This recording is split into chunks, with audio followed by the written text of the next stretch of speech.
Salam, değerli dinleyicilerim, izleyicilerim. Bugün sizin görüşünüze bir hikaye ile gelmişim.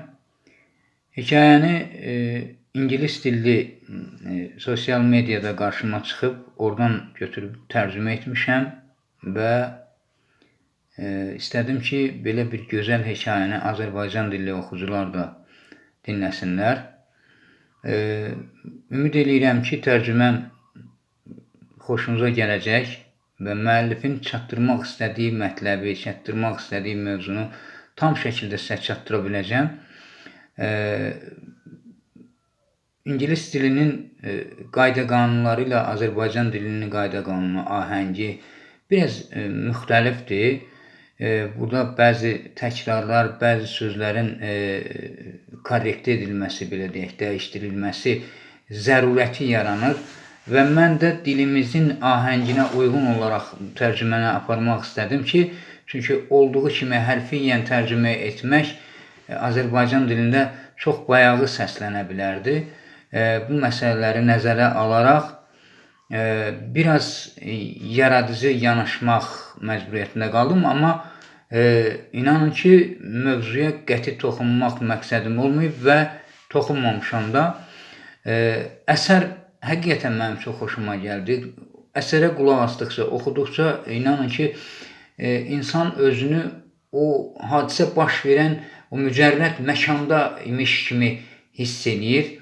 Ümid edirəm ki, siz də bəyənəcəksiniz və bir haşiyə yenə çıxmaq istəyirəm.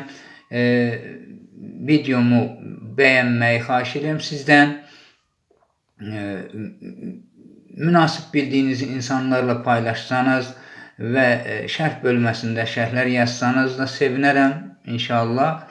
Eyni zamanda abunə olanlara var olun, sağ olun deyirəm, çox təşəkkürümü bildirirəm və abunə olmayanlardan da rica edirəm ki, mənim kanalıma abunə olsunlar. Tezliklə kanalımın abunə sayı 1000 nəfərə çatsın. İnşallah ümidvaram ki, bu işdə mənə yardım edəcəksiniz Allahın izni ilə. Beləliklə başlayaq. Birinci fəsil. Adəmə məktub. Bir gün Qasid kəndimizə gəlmişdi. O mənə oğlum Soğuldan məktub gətirmişdi. Adəm sənsən? Deyə soruşdu. Bəli, dedim. Sənə məktub gətirmişəm. Qasid zərfin üstünə oxudu. Mintə kəndindən Adəm. Mənə məktub? Kimdən? Soruşdu. O yenidən zərfə baxıb Soğuldan dedi. O məktubu mənə verib uzaqlaşdı. Marza, Marza, arvadımı səslədim. Bura gəl. Oğlumuzdan məktub var. Marza gəldi və məktuba baxdı. O həm qorxmuşdu, həm də həyəcanlıydı. Oğlumuzdan məktub? Deyə soruşdu. O sağdır, yaxşıdır. Mən gedib məktəb müəllimini tapım. O məktubu oxuya bilər. 50 il əvvəl məktəb yox idi. Odur ki, oxuyub yaza bilmirəm. Mən balaca kənddə yaşayıram. Burada iş ancaq əkinçilikdir. Mənim yeganə oğlum Soğul 2 il əvvəl kəndi tərk edib və 3 qızım ailə qurub. Soğul xarici ölkədə çoxlu pul qazanır. Marza və məktəb müəllimi geri gəldilər. Xeyli başqa insanlar da gəlmişdilər. Hər kəs məktubumu dinləmək istəyirdi. Müəllim zərfi açdı və məktubu oxudu. Taylor küçəsi 20, London I-19, İngiltərə, 16 mart. Əziz ata, mən Londonda yaşayıram. Fabrikdə işim var. İş çox çətindir. Mən tez-tez gecələr işləyirəm. Amma maaşı yaxşıdır. Mən yaxşıyam və ölkəmizdən olan insanlarla yaşayıram. Bu məktubda sənə 100 pound göndərirəm. Bu sən və anam üçündür. Sənə və anama sevgilərlə oğlunuz Soğul. 100 pound, dedim. Səhv edirsiniz. Bu yanlışdır. Yox, müəllim dedi. Səhv etmirəm, yanlış da deyil. Pul buradadır və mənə bir parça kağız verdi. Bu nədir? deyə soruşdum. Pul qəbzi, deyə müəllim cavab verdi. Darpura get. Bu qəbzi Darpurda poçt idarəsinə apar. Qəbz 100 pound dəyərindədir. Poçt idarəsi əməkdaşı pulu sənə verəcəkdir. 100 pound, mən təkrar etdim. Hər kəs gülüb, Adəm, sən varlı adamsan, dedilər. Sən təsərrüfatın və evin üçün çoxlu şeylər ala bilərsən. Və mən Darpurun ən yaxşı yemək və içkilərini ala bilərəm. Sizin hamınız üçün ziyafət verəcəyəm, dedim. Marza, sol, yaxşı oğuldur, dedi. Həmən gecə kənd cəmaatı pul qəbzindən və mənim pulumdan danışırdılar. Marza və mən də puldan danışırdıq. Təsərrüfatımıza çoxlu şeylər lazım idi. 2-ci fəsil. Adəm Darpura gedir. Növbəti gün tezdən qalxdım. Hələ qaranlıq idi. Hər kəs yuxuda idi. Ancaq mən Darpura getməli idim. Yuyunub hazırlaşdım. Ən yaxşı paltarımı geyinib, ən yaxşı çubuğumu götürdüm. Pul qəbzini ehtiyatla cibimə qoydum. Marza ilə vidalaşdım. Əsas yola qədər 10 mil piyada getdim. Əsas yolun kənarında oturdum və səhər yeməyimi yedim. Avtobusu gözlədim. 2 saat sonra avtobus gəldi. Avtobusa mindim. Darpura qədər yol uzun idi. Avtobusla 3 saat çəkdi. Darpura çatan kimi dərhal poçt idarəsinə getdim. Mən Darpura tez-tez getmirdim. Burada tanıdığım yer market və bazardır. Bazar Rikə məxsus idi. Mən təsərrüfatım üçün bəzi şeylər aldım. Poçt idarəsində çoxlu insanlar yığılmışdı. Pul qəbzi haqqında soruşdum. Mənə növbəni göstərdilər. Növbədə uzun sıra vardı və mən arxada durdum. Nəhayət, növbəm çatdı. Sıranın önündə idim. Ancaq poçt rəsmisi mənə xidmət etmirdi. Mən, bağışlayın, mənim növbəmdir, dedim. Sənin növbəndir, qoca, çox məşğulam. Əməkdaş dinləndi. Bu kağızlara bax, bu insanlara bax, işim çoxdur və sən gözləməlisən. Beləliklə, mən gözlədim. Sonunda o, nə istəyirsən deyə soruşdu. Mən pul qəbzini ona verdim. Bu mənim 100 poundluq pul qəbzimdir, dedim. Poçt əməkdaşı əlini çölə uzatdı. Şəxsiyyət vəsiqəsi, dedi. Bağışlayın, mən başa düşmədim, dedim. Şəxsiyyət vəsiqəni rəsmi şəxs təkrar etdi. Şəxsiyyət vəsiqəni ver. Şəxsiyyət vəsiqəsi nədir? Mən soruşdum. Bu qəbz ilə mən sənə pul verə bilmərəm. Birinci, mən sənin şəxsiyyət vəsiqəni görməliyəm. Şəxsiyyət vəsiqəsində sənin adın və ünvanın olur. Bu sənəd sənin şəxsiyyətini təsvir edir. Orada sənin şəklin olur. Mən səni tanımıram. Sən kimsən? Poçt əməkdaşı biraz hisslənmişdi. Ancaq mən də hisslənmişdim. Mən kiməm? Hər kəs məni tanıyır. Mən Mintə kəndindən Adəməm. Mənim şəxsiyyət vəsiqəm yoxdur və mənə lazım da deyil. Qoca, mən məşğulam və sən çox avamsan, poçt əməkdaşı dedi. Sən kimsən? Mintə haradır?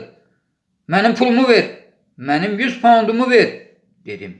Əməkdaş acıqla baxıb dedi. Vəsiqəni göstər, mən səni tanımıram.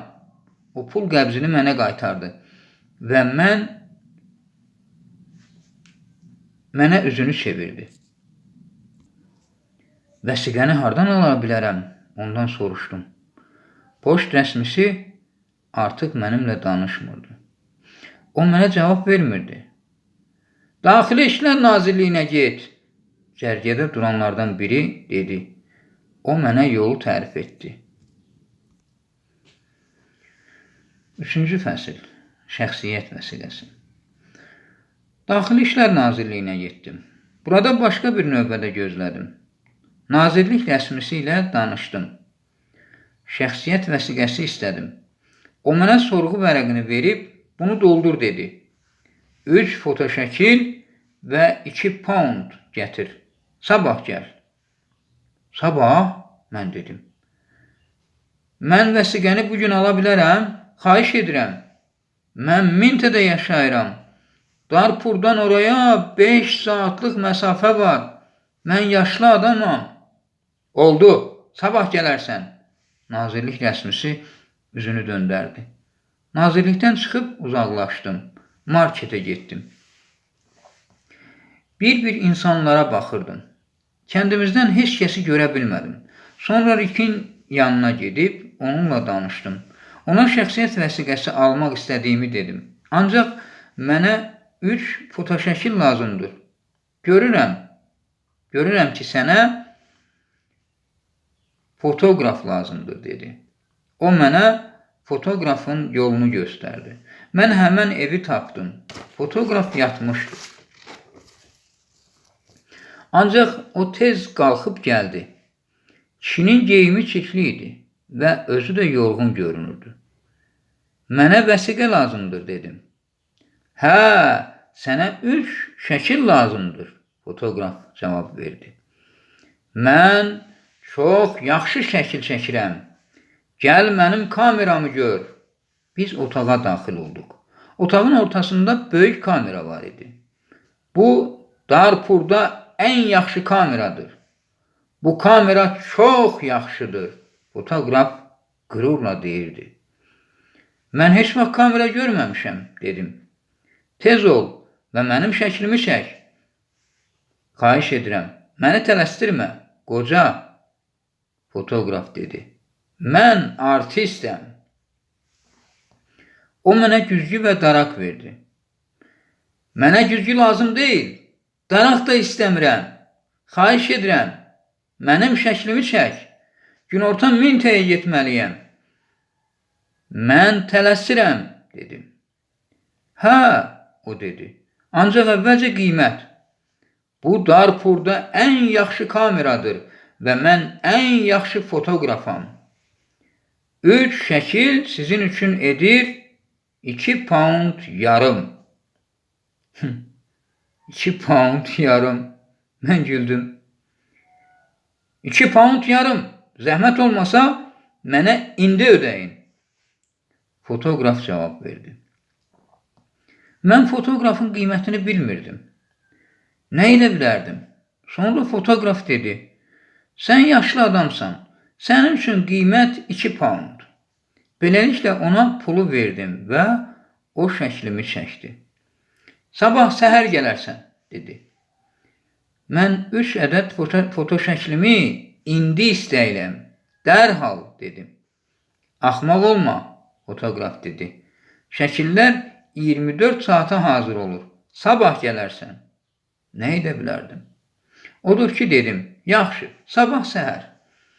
Yaxşı, fotoqraf dedi. İndi get, mənim işlərim çoxdur. Çox məşğulam. Geriyə avtobus məntəqəsinə qayıtdım. Avtobusda 3 saat oturdum. Piyada 10 mil məsafəni kəndə qayıtdım. Gecə vaxtı idi və mən çox yorulmuşdum. Marza və dostlarım məni gözləyirdilər. Pul hanı? Marza soruşdu. Məndə pul yoxdur. Mən pul qəbzini dəyişə bilmədim. Əvvəlcə mənə şəxsiyyət vəsiqəsi almaq lazımdır. Beləcə hər şeyi Marzaya danışdım. Sabah mən yenə Darpura gedirəm, dedim. Sonra mən daha danışmadım. Mən çox yorulmuşdum və artıq gecə idi. Yatağıma uzandım və yatdım. 4-cü fəsil. Fotoşəkillər yoxdur. Növbəti səhər gec qalxdım. Artıq günəş yüksəkdə idi. Mən əsas yola getmədim. Beləcə, çərşənbə günü evdə qaldım. Çox yorğun idim. Mən dincəldim və kəndlilərimlə pul qəbzi barəsində söhbət etdim. Həmçinin onlara şəxsiyyət vəsiqəsi haqqında, eləcə də fotoqrafdan da bəhs etdim. Məktəb müəllimi dedi ki, bəli, polis rəsmisi haqlıdır. Siz həmişə şəxsiyyət vəsiqənizi göstərməlisiniz. Müəllim mənim şəxsiyyət vəsiqəsi üçün sorğu vərəqimi doldurdu. Vəsiqə üçün vərəq. Adı Adəm Camay. Ünvan Mintəkəndi. Yaşı 72. Doğulduğu yer Mintəkəndi. Sənəti əkinçi. Gözlərinin rəngi qəhvəyi. Çərşənbə axşamı yenidən Darpura getdim. Piyada əsas yola çıxdım və avtobusa mindim. Mən Darpurda fotoqrafın evinə getdim. Evin qapısını döydüm. Qapını açan olmadı. Yenidən əlimdəki çubuqla qapını möhkəm döydüm. Bu dəfə qapını bir qadın açdı. Sən kimsən? Nə istəyirsən? Qadın soruşdu. Zəhmət olmasa şəkillərimi ala bilərəm, dedim. Sənin şəkillərin? Şəkillər məndə yoxdur, qadın cavab verdi. Mən çərşənbə günü gəlmişdim. Bəs fotoqraf hanı? Soruşdum. O çıxıb, burada yoxdur və qadın qapını bağladı. Qadının ardınca qışqırdım, sonra gözləməyə başladım. Uzun zamandan sonra fotoqraf geri gəldi. O yorğun görünürdü. Həm də ondan pivə iyi gəlirdi. Şəkillərimi ver, dedim. Mən səni uzun zamandır gözləyirəm.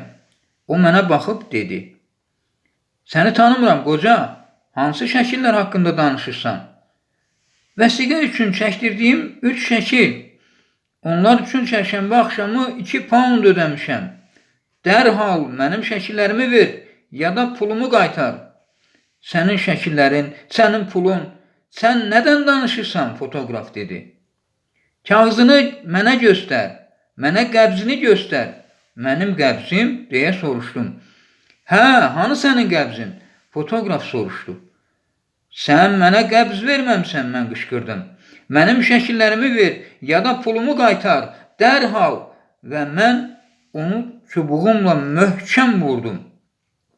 Düzdür, mən qocalmışam, amma hələ gücüm var. Fotoqraf yerə yıxıldı. O qışqırdı. Kömək edin, kömək edin. Bu yaşlı kişi məni öldürür. Və mən onu yenə də vurdum. Çoxlu insanlar evlərindən çölə çıxdılar.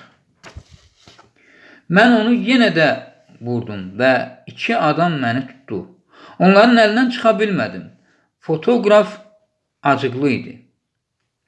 Mən də çox acıqlı idim. Ətrafda adamlar qışqırırdılar. Sonra polis gəldi. Fotoqraf bağıraraq polisə dedi. Bu yaşlı adam əlindəki çubuqla məni 3 dəfə vurdu. O oğru və qatildir. O mənim pulumu istəyir. Polis qolumdan tutub dedi. Mənimlə polis bölməsinə gəl. Mən heç nə deyə bilmədim. Biz polis bölməsinə getdik. Bölmədə polis məndən soruşdu. Sən o kişini 3 dəfə vurmusanmı? Mən hə dedim. O mənim şəkillərimi vermədi. Şəxsiyyət vəsiqəni göstər, polis dedi. Mən Mintəkəndindən Adəməm, dedim. Mən hələ şəxsiyyət vəsiqəsi almamışam. Qoca, polis dedi. Öz kəndinə qayıt. Bura gəlib dava etmə. Və məni küçəyə itələdi. Mən kəndə geri qayıtdım. Həm yorğun, həm də acıqlı idim.